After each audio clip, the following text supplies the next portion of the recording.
Hi, good afternoon, and welcome to today's conference, where we'll be studying the I of Treason, and we'll be understanding how all our defects are structured through it, and how we must work on it to prevent it from hindering our inner work.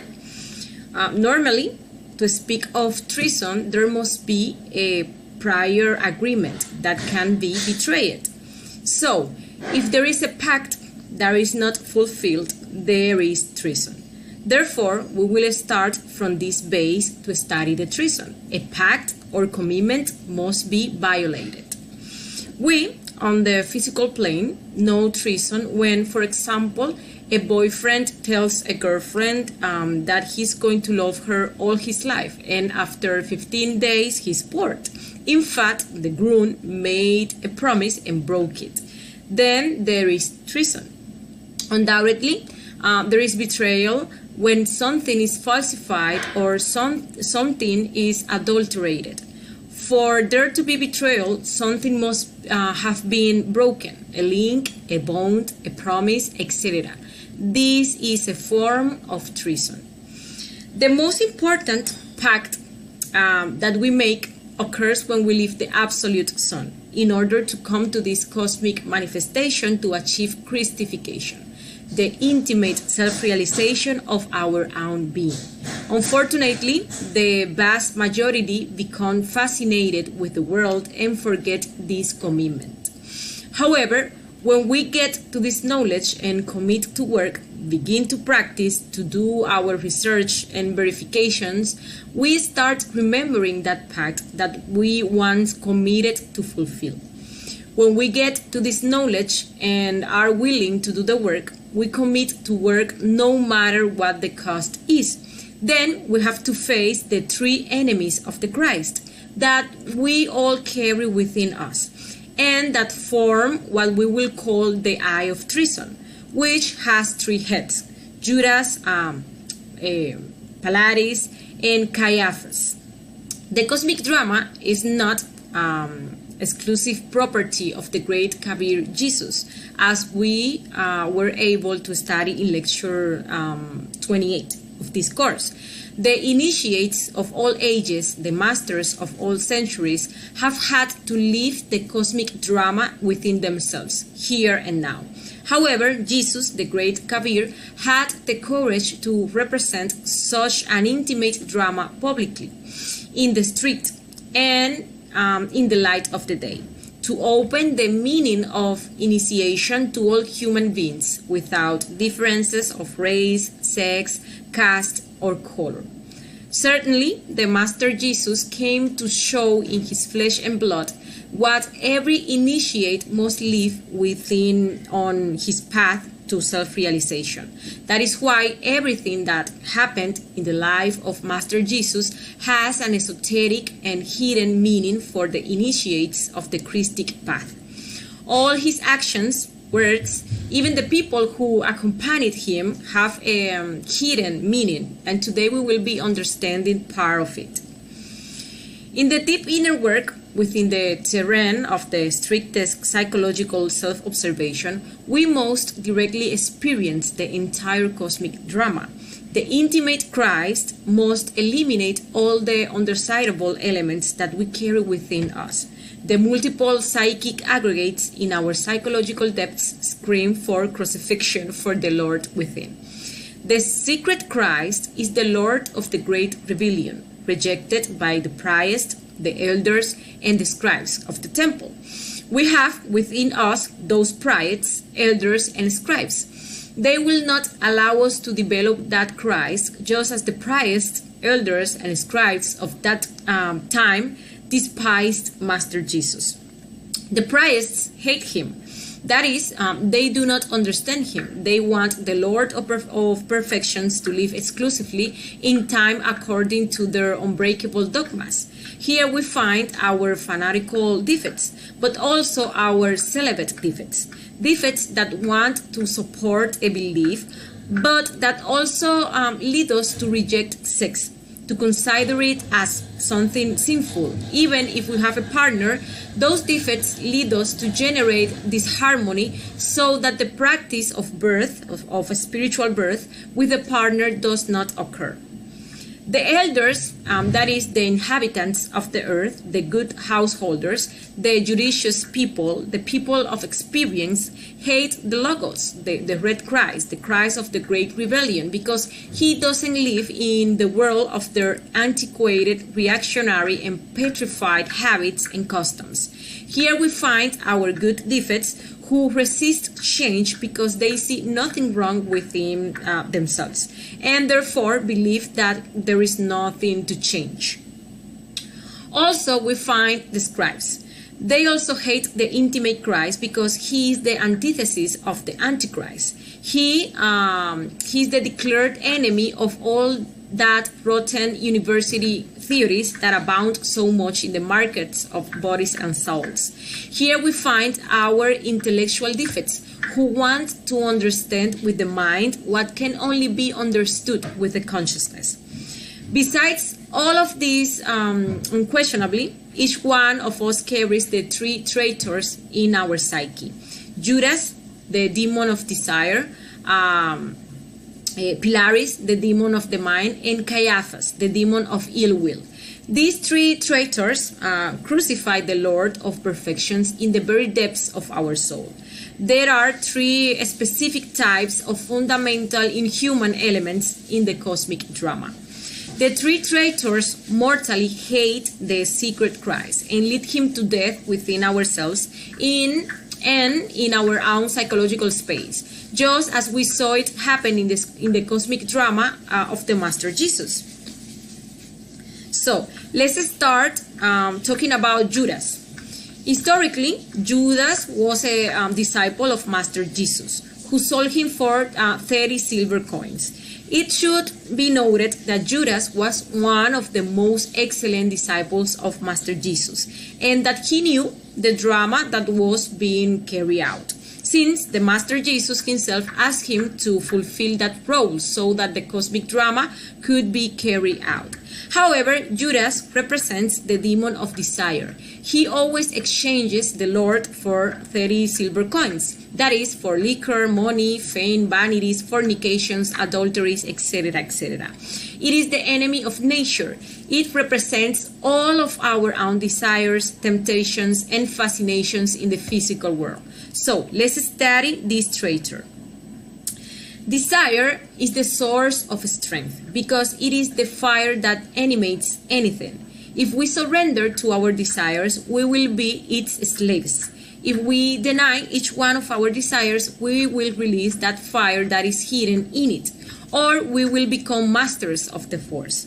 Judas sells Christ for 30 silver coins. This means that our desires sell the Christ, which is the fire, in the physical world. When we learn to deny ourselves or our desires, we begin to take ownership of the strength that is hidden in each one of the desires. When we do not know how to deny ourselves, we go after each one of our desires in daily life. Learning to combat this traitor is very important if we want to advance in the great work. Otherwise, we will not begin the esoteric work. The Gospel of Judas says, "Blessed is he who sees in my light the light of my master." When one sees the fire, the Christ, in desire, one rescues it. When you don't see it, you lose it from moment to moment. Desire is fire, and by dying from moment to moment, we rescue it as well. Judas, or desire, is said to be the enemy of nature because he does not allow any interior creation. When we begin to deny ourselves, we begin to balance the centers, and the work of birth will bear fruit. The creative energy of the Holy Spirit will crystallize the higher existential bodies of the being. Also, you need to know that you defeat this demon by denying yourself. So, now let's talk about Pilaris. Historically, Pilaris was a Roman governor of Judea. And he was the one who condemned Jesus to crucifixion, even though he found no guilt in him, and washed his hands, leaving the people to choose between freeing Jesus and Barabbas. Pilaris, the demon of the mind, always washes his hands, always declares himself innocent. He's never to blame. Constantly, he justifies himself in front of himself and in front of others. He looks for evasions, escapes to avoid his own responsibilities, etc. He is the enemy of wisdom.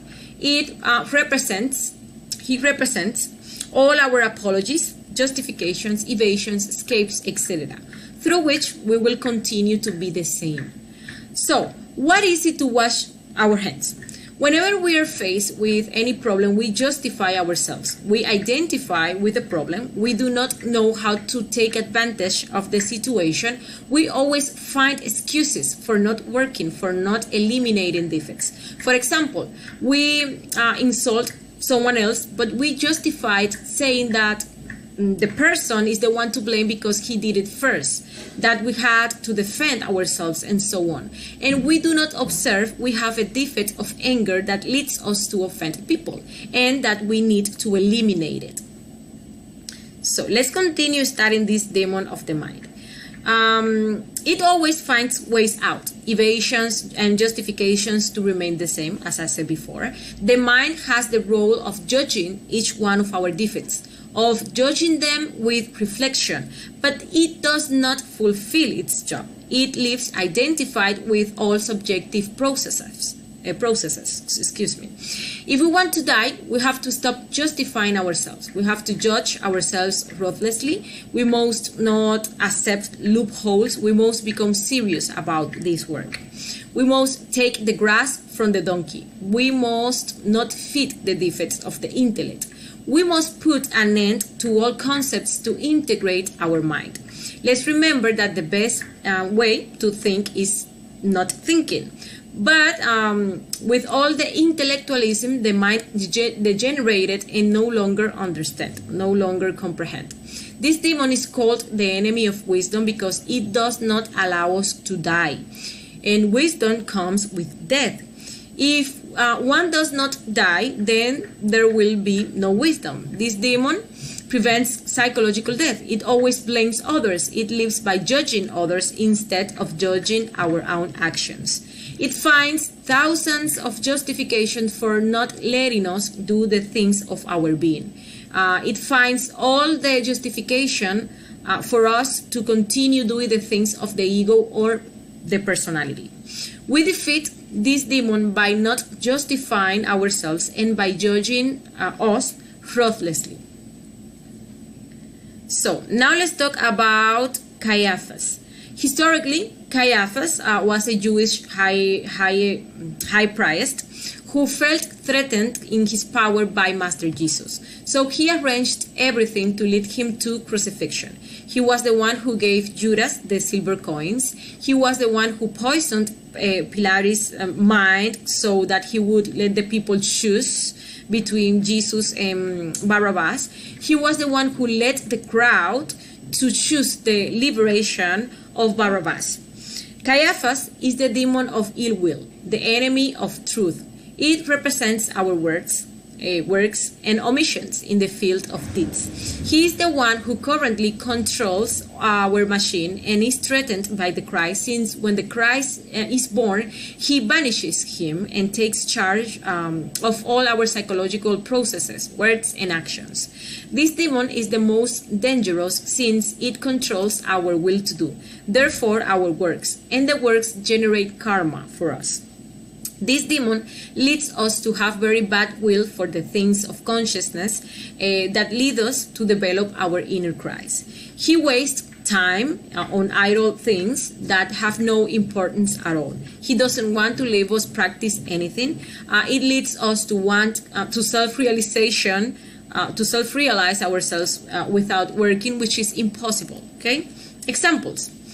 We will have, thanks to this demon, unwillingness to establish a work discipline, unwillingness to meet schedules, unwillingness to do the practices, unwillingness to investigate, to concentrate, bad will to meditate, to do the retrospection practice, to do the astral unfolding practice, to practice the dervishes and transmutation of cosmic force, bad will for fund transfers, unwillingness to negotiate with the lords of karma, to eliminate the defects, to observe ourselves, to reflect, to understand the defects, to ask for death, to sacrifice ourselves for humanity, to practice spiritual birth. And however, we will have very good will, for example, to waste time, goodwill for idle conversations, willingness for distraction, willingness to watch television, goodwill for parties, for subjective work, to sleep and rest, to fornicate, to grant wishes, to commit adultery, etc., etc. This demon, the enemy of deeds, is defeated with conscious sacrifice and voluntary suffering. This means doing conscious works such as sacrifice for humanity, through which we deliver this knowledge pure and selflessly to other brothers of humanity, and the voluntary suffering that comes when we apply psychological death and decide to refuse to give pleasure to our defects by denying ourselves to the desire. These three traitors manifest themselves through the three brains. Okay? Judas, which is desire, manifests through the lower emotional center. It is there where we feel desire or the mood to do something. Then it goes to the lower intellectual center, where we will find all the justifications that will lead us to satisfy that desire. Then it passes to the sexual instinctive motor center, and there we move on to the action and satisfying the desire. All our defects have this same structure. Okay, for example, let's imagine that we are walking down the street and we see a very pretty dress in a shop window. The desire to buy it immediately arises. Then we will begin to see the manifestation in our mind telling us that we should buy it because we deserve it. We work very hard, we can give ourselves that pleasure, that later we will fulfill the obligation that we had to do, that we had to fulfill with that money, that we are going to look very attractive in that dress, and that so and so is going to like us better, etc., etc. Okay? Then we proceed to enter the store and buy the dress. And that's how all our defects find their way to manifest. That is why we must observe ourselves to see the desire and its sensations, the emotions and thoughts that are part of it. Having this knowledge, it is our decision whether we let them act or not. So, now let us look at some betrayals of the work that occur once we have committed ourselves to do this inner work. Well, when we mix this knowledge with pseudo-esoteric things, because we are, in that way, adulterating it, we are turning it into something else that can lead us and others astray. When we identify with the things of the world and abandon the inner work, for example, by going after money, lust, power, etc. When we voluntarily fornicate, it is not the same thing that there is an involuntary fall during the practice of suprasex than when we voluntarily decide to give in to desire and end up fornicating. Also, when we, having chastity, betray the mother by taking another partner, that is committing adultery. When we choose the path to nirvana, since we are one choice away from our inner Christ being born, but we decide to take the path of the spiral, it is one of the greatest betrayals to the Christ. We need to look for the three traitors in each one of our acts of daily life, and realize how we give our energy to the defects to obtain pleasure, even knowing that the value of that Christic energy. We also need to observe each one of the justifications that may even seem very good and noble, And of course, we need to prevent the defects from ending up manifesting through our actions. And let us remember that all defects are judged for treason. And well, this was today's conference. Thank you all very much for joining us, and we hope you will join us at the next conference, where we will study what we should do so that the practices give us positive results. Thank you very much. Until next time. Bye-bye.